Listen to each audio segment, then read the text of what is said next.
What happens when there's something else out there in the dark? What happens when the thing out there in the dark comes back and bites humanity as it reaches the stars? We'll find out in The Dark That Dwells.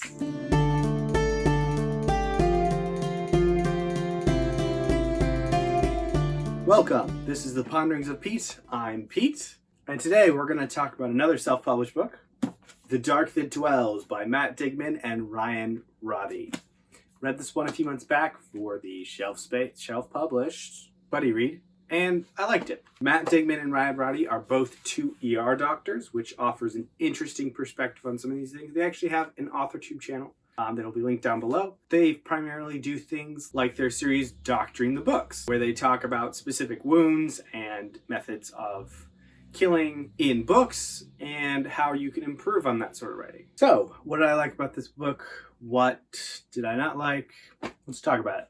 So, Dark That Dwells is a book. It's listed as sci-fi, but I would definitely include it in the list of sci-fantasy because there are a lot of elements that are fantastical in nature and they aren't necessarily explained as much how they work and they don't fit within the sci-fi aesthetic. There's a lot of weapons and stuff that are very much fantastical, and they definitely play with the idea of magic is just science we don't understand throughout this book. One of the things is there is like another dimension within this book that exists, and certain ships can go in and out of this dimension, specifically to travel faster than light, I believe. And that dimension is very, very fantastical in my opinion, and is one of the reasons why it should be included as a sci-fantasy book. Not that most booksellers have that distinction between sci-fi, sci-fantasy, and fantasy, but I would definitely say that this is sci-fantasy. It's not hard magic or by any means, and it's not hard sci-fi by any means either.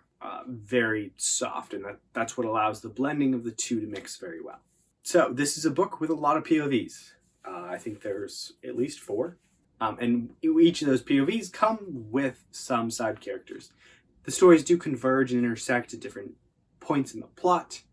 And at one point we definitely have 2 to 3 of the POVs at a time in the same space and interacting with the same plot points or similar plot points around each other.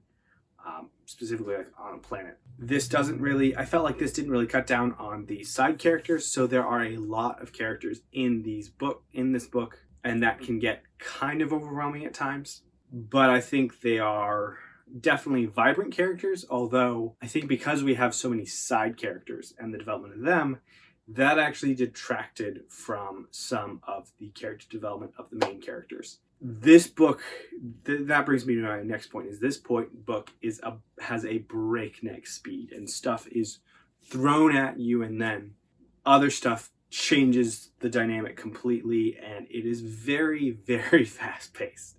It was a wild ride that I enjoyed, but because it was so fast-paced, I felt like there weren't that many places that you could stop and take a breather and process. And some of the characters I feel like suffered because their development suffered in this space. There's one specific relationship that I saw coming from when they first met. I was like, those two, yeah.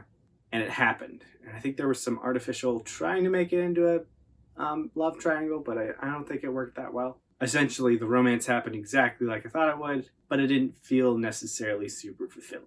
I did really like the world that they introduced. This is a world that is coming out of an apocalypse, essentially.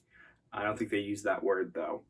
Humanity was in the stars, but because of some unknown event, they were reduced to being on only a few different planets with slower than light engines, and so they were essentially stuck on those planets for a number of generations, and now they're reaching the stars again due to scientific discoveries of ancient relics, etc.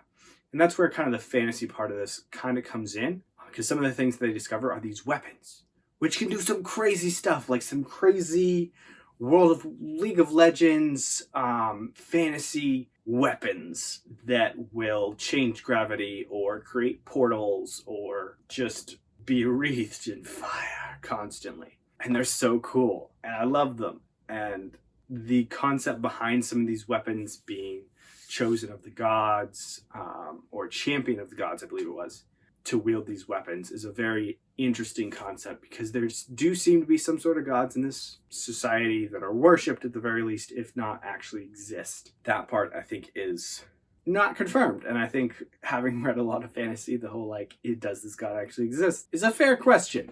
And so as these people are creating, are discovering these old artifacts, well, there's something else that was there, that existed, that caused humanity to fall, and that's the thing that's coming out to light again. And it's really interesting. It's such a unique feel that I haven't seen in a book recently, and I really like it. So I really like the lore, I really like the magic and that sort of, and all that stuff.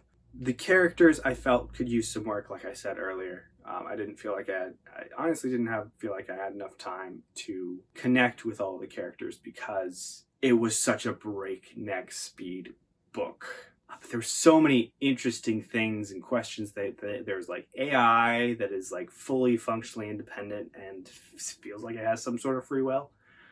There is the crazy weapons. You have, of course, your fanatic church of the cosmos that some of them want to take over. And then you have heretic, like the fact that you have a church inquisitor type of person pursuing a heretic witch. That's interesting. You'd think you see that in a fantasy, not in a sci-fi. That's why this is another reason why it's kind of like a sci-fantasy. And her powers are completely different from the fact that how she got her powers is actually what's heretical to the church. Is so interesting. I'm excited definitely to read more of this series as it comes out. I know they're very much busy ER doctors, the two of them, but I would really hurry up. But don't feel any pressure. Of course, don't feel any pressure. I'm not you're not Rothfuss. It's fine. Definitely check this out if you really like the fantastical. I do feel like this book is more plot driven than it is hugely character driven, but there are definitely some sympathetic moments and sympathetic characters in this book that you should check out. So check it out, go read it, have fun with it.